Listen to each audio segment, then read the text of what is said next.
Etienne Tshisekedi a lobby, donc il y a des dialogues avec l'appui de la communauté internationale.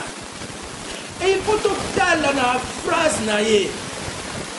Et l'on nini oyo eza ya bien tozwa oyo ya mabe tobwaka yango na kati ya poubelle.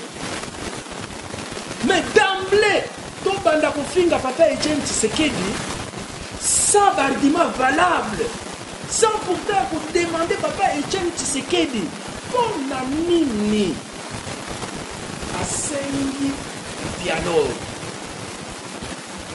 ekozala bien te mpona mboka na biso.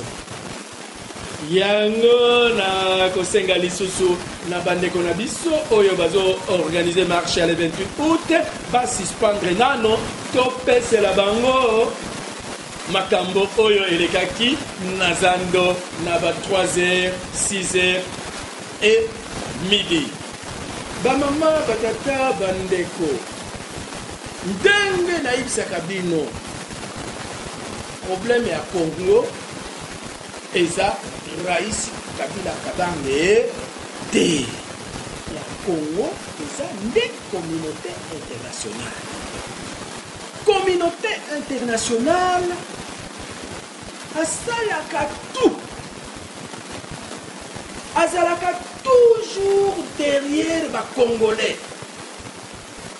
Kuna nde azotire ba ficelle ba Congolais nde bazomonana. Mais derrière les Congolais, c'est la communauté internationale. S'entend sa mort prochaine, c'est-à-dire papa Etienne Tshisekedi, a moni liwa naye politique. Nalobi liwa oyo mosusu te, nalobi liwa politique. Papa Etienne Tshisekedi a moni liwa naye politique. Yango a bengi dialogue. Po ayebisa biso makambo oyo amona. Soki papa Etienne Tshisekedi a prometa biso soulèvement populaire, apesaka mot d'ordre te eza na ntina. Qui est derrière?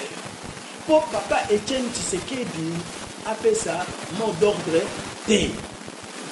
Ba mama batata bandeko eza kaka ba belge. Ba belge, ba flamand, banani bazoba.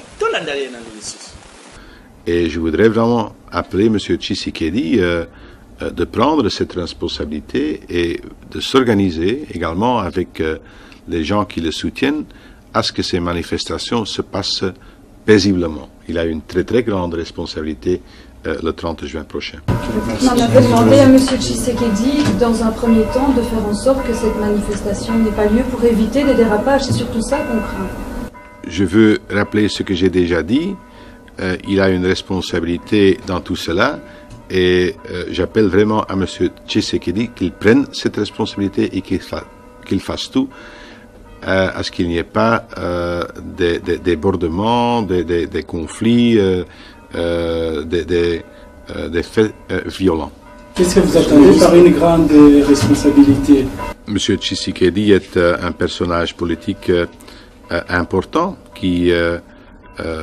dont le mouvement politique a appelé à une manifestation et je pense que tout homme politique a une responsabilité parce que les manifestations, il y a deux éléments. Il y a d'un côté, il y a les messages politiques qui doivent pouvoir s'exprimer.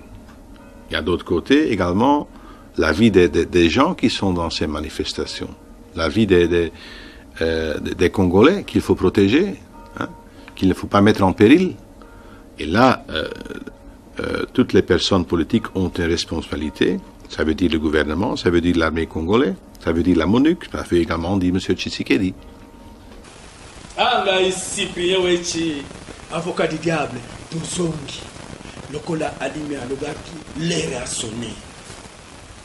Tokomi na émission mibale, l'air a sonné, ya alimi Mongala.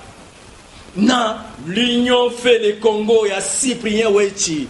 Pour le moment, il faut tout fanda, tout raisonner, tokosala ndenge nini po ya sauver bavie na biso, po ya sauver papa Etienne Tshisekedi. Papa Etienne Tshisekedi amoni que liwa na ye politique ekomi pembeni, abengi biso, ayebisa biso vérité. Yango il faut toyoka enano. Bozoloba soulèvement populaire. Bino ba résistant, bino nde boza na poto. Poto ba mindele nde baso boya soulèvement populaire na Congo. Poke de kota la dégulte na image oyo. Pona nini oyebisaki papa Etienne Tshisekedi abimisa batu libanda te. Eza wechite, eza Raisi Kabila Kabange te, eza Congolais moko te, eza ba Flamand. Oyo bobane ko supporter. J'étais contre. Dès les premiers jours, Bobambi Gaï collabo. Ba maman batata bandeko batiaka tembe na mutu oyo azalaki na zando na 3h du matin na caméra na ye. Bokoti na komba na ba 10h midi, ba mosusu na 14h orozando ekosila na 16h bokomi kotia tembe na les amis de Wechi. Na kosenga na bino bo suspendre marche na bino le 28 août contre le dialogue. Tokutana, tolobadano entre biso na Belgique, tofongola bino miso, eloko nini ekomi awa na Congo. Pona nini ba élection oya ba gouverneur ba reporter yango. Bozo yeba ba réalité ya mboka te, eza ke guerre mosusu ekomi awa na Kinshasa entre ba mbokati na ba Kinois. Bambokati balobi tokozwa exemple ya Équateur. Na Équateur toza na ba Kinois ressortissant Équateur à 100%. Na bambokati ya Équateur à 100%. Bambokati o ya Équateur baboyi bandeko na bango ya Équateur o ya ba Kinois balobi bango bayaka kaka na mbandaka basalaka rien. Ba imposaka biso. Cette fois-ci biso moko nde tokopona bato ya Équateur oyo bavandaka na mbandaka grandi bazala ba affaire na bango. Donc na ba intérieur baboyi ordre ya Kinshasa, bato ya majorité baboyi ordre ya Kinshasa.